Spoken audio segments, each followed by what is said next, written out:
દાહોદથી ભાજપના એક નેતાનો કથિત ઓડિયો વાયરલ થઈ રહ્યો છે, જે ઓડિયોમાં એવું કહેવાય છે કે આમ આદમી પાર્ટીના ઉમેદવારનો તેઓ સંપર્ક કરે છે ને તેઓ ભાજપમાં જોડાઈ જવા માટે ઓફર આપે છે ને કેટલીક વાતો આ કથિત ઓડિયોમાં થાય છે.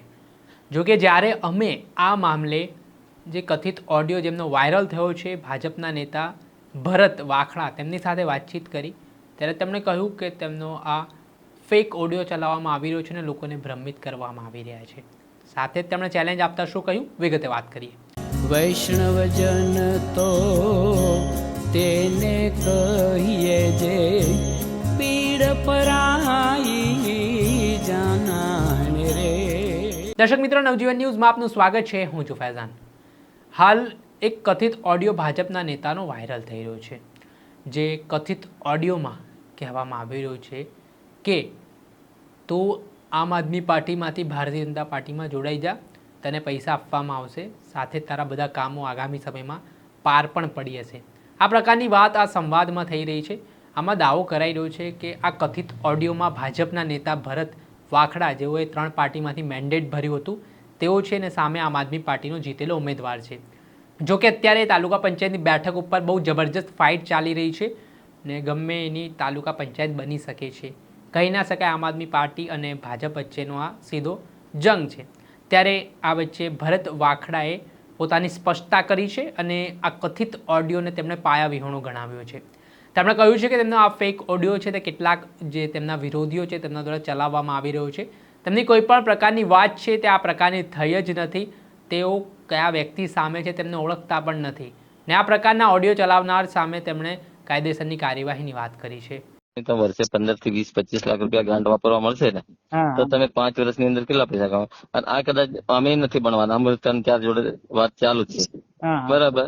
તો પછી 5 વર્ષ સુધી ખોટા હાથ પપોળવાનું કામ કરવાનું અને એ વસ્તુ બની છે એ પાછો મોકો નહીં આવે ભાઈ. હા, અને કોઈ કશું કરવાના નહીં. અહીંયા હું હરકે હરકું થયું છે ને, એટલે કોઈ સવાલ જ નથી. બીજું કે કોઈ ધમકાવા કે ધમકી આલવા વાળો કશું જ નહીં. તમારે રહેવાનું છે મળે. તમારે જરૂર પડે ને તો તમને મહિનો તમારા ઘરે પોલીસ રહેશે. બીજી વસ્તુ કે તમારે રહેવાનું છે ડેપ્યુટી સીએમ ગૃહમંત્રીના બંગલામાં, એમ કહેતા ચાલે. હા, તમારે સારી ઓળખાણ થઈ જશે. 5 પૈસા જે બી નક્કી થાય ને એ બી લઈ લો. ખોટા આમતા ડિસ્ટર્બ નહીં કરો, કારણ કે છે કશું નહીં. આ લોકો હમણાં કે ઓલો કાકો ની કે ખરા, પણ હમણાં આયોજન ની બાબત આપમાં એક પણ જણને ખબર નહીં મેં કે આયોજન વસ્તુ શું છે. હા, એ કોઈ મારી જેવો નાનો ડેપ્યુટી સરપંચ મેં તો આવેલો હોય, એમને ખબર હોય કે ભાઈ આટલા વર્ષ આવે, આટલા વર્ષ. અમારામાં કોઈને તમને એ કશું સમજ પડવાની નહીં. મેં એના કરતા આવતા રહો, તમે હોશિયાર ભાઈ બનશો અને તમારું બધું હારકું સરકારની હાથે રહો બહુ સારું રહેશે. હું એક વસ્તુ છે, હું વિધાનસભાનો આવેદન ખાબર સાહેબ ને તમને ખબર હતી, આમ અમે ફાયરિંગ વાળા, બરાબર? તો હું કેમ આવતો રહ્યો? મને શું થયું હોય આવવાનું? બરાબર છે. હે, તમને તો હજુ આ કઈક હાલમેલ કરીને લાવવાના, પણ મને તો આમ થો વેણ લાવેલા. ટિકિટ આલી એટલું છે. ચાલુ રાખો અને જરી બહુ વિચારીને હમણાં કહો ભાઈ ને. બહુ વિચાર, પણ અમારે ગામ વાળી પબ્લિક જ નાખે છે એમ કે અમારે અગર આવી રીતે કરવાનું હોય તો અમે પેલા દિનેશભાઈ ને નહીં જીતાડ દેતા બીજેપી માં, એમ કે છે. અરે એ બધું વિચાર્યા વગર અશોક ભગત પંચાલ બોલું ગાંગેડી થી સાંભળ. હા, ઈ બધું વિચારવા રહે ને તો તું ધૂળ ખાય. આ તને કહી દઉં, હું પોતે જ તને કહી દઉં. અમારા ગાંગેડીમાં 10 વર્ષ પહેલા પટેલ જીત્યો તો કોંગ્રેસમાં. સાંભળ છે મારી વાત પૂરી. એને 1 કરોડ પરવટ ડામોર ઘેર હાલવા આવેલો અને ઇનોવા ગાડી અને આવતો ખાલી. તો આજની તારીખે 2 ચૂંટણી હારી ગયો. પછી આ કાલ બી હારી ગયો. બરાબર, સમજ લે. અને આપડી ચૂંટણી બીજી લડાવવાની નથી, સમજ લે. 5 વર્ષ પછી 20 વર્ષે બી આવે ને 15 વર્ષે બી આવે. આપણને કઈ મોકો મળવાનો નથી. અને તું રહે છે લીમડી, મારી વાત સાંભળજે. અને તને કઈ ગ્રાન્ટ વાપરવાની કોઈ આલે નહીં. તારી આજુબાજુ ફરવા વાળા તારી ગ્રાન્ટ ખાઈ જાય. આ હું પોતે ભાજપમાં છું, તને ખબર છે ને. ઈ તને કઈ ચરવા જ નહીં દે. તારે ઉદાહરણ જોઈએ ને તો મારી પાસે ગાંગેડીનો એકવાર આગળ ભરતડાનો ઉમેદવાર હતો, એના સરપંચે જીતાડ્યો. 1 રૂપિયો હાથમાં નહીં આવ્યો, એ બધો રૂપિયો ઈ ખાઈ ગયો.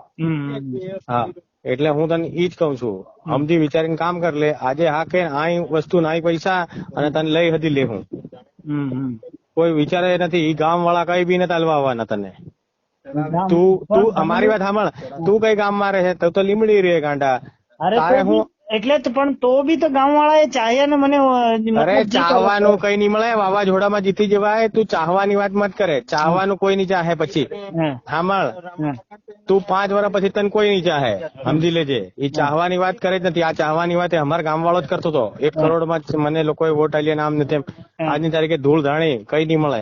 લડી લડીને હમણાં પીને આજ ગાંગેડીમાં ઝઘડા કરી રહ્યો. હમણાં તારા વાપરેલા પૈસા બી તારા વળે નહીં. આ તને હું મોએ કહી દઉં છું. અમે તો આટલા 35 વર્ષથી ભાજપમાં છે, બરાબર. તું વિચારીને કામ કર લે. બાકી આ વસ્તુ ના પૈસા તું જતો રહેજે, તને પ્રોટેક્શન હાથે કાઢ લે. તારે કઈ રહેવાનું છે હમણાં? અને બીજા 5 કામ હમણાં, બીજા 5 કામ તને વધારાના બી આલે આ લોકો. અને ઉપપ્રમુખ બનાવવા કે બોલ. એ બધી વાત સાચી, પણ હવે તમે અહીં આવીને આ ગામવાળાની વચ્ચે કહો. ગામવાળા વચ્ચે નહીં થાય, તારે નક્કી કરવાનું. તું ચૂંટાયો તારે જ નક્કી કરવાનું. ગામવાળા કઈ નહીં કે. ગામવાળા શું કે? મારી વાત પૂરી સાંભળ. તું બધો મેન્ટલી ખરાબ છે. તું અહીં કઈ નથી રહેવાનો. મારે તું તો કઈ રહેવાનો? તું કઈ રે? લીંબડી. હા, તો પછી લીંબડી ની રે ને ભાઈ. તારે હું તું પૈસા લઈને ખકેરીને છૂટો થા ને ભાઈ. તું પાછી સીટ આવે તારની વાત તાર. તને કઈ ગાળો દેવા લીંબડી આવવાના છે? તું બી ગાંડો છે, ગાંડા. લક્ષ્મી ચાંદલો કરવા મત મો દોખે. હું તને મોએ કઉ છું, સમજવા જેવો વિચાર છે તારો. આ તો વાવાઝોડામાં તું નીકળી ગયો, બાકી ભૂલ પડી જાય. એક વાત છે, હું તને એવું નથી કહેતો તું ચૂંટાયો નથી, સમજી લેજે. ઘણી મોટી તકલીફ પડે પાછળથી તને. એટલે તું કે તો અહીં હકે ડીલ કરીએ હવે. બોલ શું પેલા કહી રહ્યા છે ભરત વાખડા, તેમનો અમે જ્યારે વર્ઝન જાણવાનો પ્રયાસ કર્યો તે સાંભળો. મારી સાથે હાલ જે ભાજપના એક જીતેલા ઉમેદવાર છે, જે તેમનો કથિત ઓડિયો વાયરલ થઈ રહ્યો છે, તો તેમની સાથે વાતચીત કર્યું કે આ ઓડિયોમાં હકીકત શું છે. દાહોદના તેઓ છે ભરતભાઈ વાખડા. ભરતભાઈ, એક તમારો ઓડિયો વાયરલ થઈ રહ્યો છે કથિત રીતે, ને તમે એમાં કોઈ આમ આદમી પાર્ટીના ઉમેદવારને પૈસાની ઓફર કરતા જોવા મળ્યા છો. તો આમાં ખરેખરમાં આ જે કથિત ઓડિયોની હકીકત શું છે, તમે આમાં વાત કરી છે કે નહીં, કે આ ખોટી વાતો છે બધી? શું છે મામલો? સર, પહેલી વસ્તુ તો એટલી કે હું કોઈને કયા ઉમેદવાર કઈ સીટનો ઉમેદવાર છે મારી સામે બોલે છે, હું બોલ્યો જ નથી પહેલી વાત. અને એ ઉમેદવાર કોઈ કેવું છે કે જાબુ ખજૂરીનો ઉમેદવાર, કોઈ કેવું છે કે ભાઈ નવાનગરનો ઉમેદવાર, કોઈ કેવું છે કાકડશિલાનો. એ ઉમેદવાર કોણ બોલે છે મારી સામે? અને હું કોઈને ઓળખતો જ નથી પહેલી વાત. હા, અને એમને જયારે સાબિત કરવા, મેં તો કાલે કીધું છે ભાઈ ક્રાઇમ બ્રાન્ચમાં ફરિયાદ આપું છું, અને જે તપાસ થશે, જેને આ કઈ બનાવ્યું છે મારા નામથી કે ગમે તેને, એની જવાબદારી થશે. બરાબર, એની તપાસ થશે ત્યારે ખબર પડશે એમને કે એમને પોતે જે બોલનારી ઉમેદવાર છે કોણ છે એ જ ખબર નથી સર. બરાબર. હા, અને આજે મેં બી માહિતી કાઢી છે, એટલે કે આવો ઉમેદવાર અમારી પાસે છે નથી, એમ કે બીજા આપવાળા ઉમેદવારો આપવાળા આવું કે છે. હા, મેં આજે. તો કોણ આ ઓડિયો તમારો વાયરલ કર્યો આવી રીતે તમારું નામ લઈને? કોણ હોઈ શકે છે આ સર આપણને બદનામ કરવાનું કોઈ આ સંડે અંદર છે, બાકી આપણે એ વાતને કોઈ જાણતા જ નથી. અચ્છા, તો તમને કોઈના પર શંકા ખરી આ બાબતમાં? કોણ હોઈ શકે? સર, મેં પૂછ્યું આવા મારે, હું બોલ્યો નથી એટલે મને શંકા કોની પર મારે વિચારવી એમ. તો હવે લોકોને શું કહેશો? તમારો જે ઓડિયો વાયરલ તમારા નામથી થઈ રહ્યો છે, તો લોકોમાં શું મેસેજ આપશો તમે? બિલકુલ સર, આપણે સાચા છીએ. આ જે ઓડિયો છે એ બિલકુલ તદ્દન ખોટો છે, બનાવેલો ઓડિયો છે. અને એવું હોય તો એમને સાબિત કરી બતાવે કે ભાઈ ભરતભાઈ આ જગ્યાએ મારી જોડે આ વાત કરી. એ માણસ એ ઉમેદવાર હોય એને મારી જોડે સાબિત કરવા આવી જાય ડિબેટ પર. તો ભરતભાઈ, આ મામલે તમે ફરિયાદ આપવાનો છો સાયબરમાં? આપવાનો છું સર સાયબરમાં. ચોક્કસથી ભરતભાઈ, ખૂબ ખૂબ આભાર. તમારું વર્ઝન ખૂબ જરૂરી હતો અમારા માટે જાણવા માટે કે ખરેખર આ હકીકતમાં શું છે. આપણે સાંભળ્યા હતા ભરત વાખડા, જેમનો આ કથિત ઓડિયો વાયરલ થયો છે, જે મામલે તેમણે સ્પષ્ટતા કરી છે અને કહ્યું છે કે આ મામલે તેઓ જે વ્યક્તિનો ઓડિયો છે સામે, તે જાહેરમાં ડિબેટ કરવા માટે આવી જાય, થઈ જાય દૂધ ને દૂધ ને પાણીનું પાણી. ત્યારે આને જ લઈને હવે રાજનીતિ ગરમાઈ છે, આક્ષેપ પ્રતિ આક્ષેપ જોવા મળી રહ્યા છે. ત્યારે આની જો ખરેખર સાયબર ક્રાઇમમાં તપાસ થાય તો વધુ વિશેષ માહિતીઓ છે તે બહાર આવી શકશે. દર્શક મિત્રો, આવા જ વિડીયો જોવા માટે નવજીવન ન્યૂઝ જોતા રહો.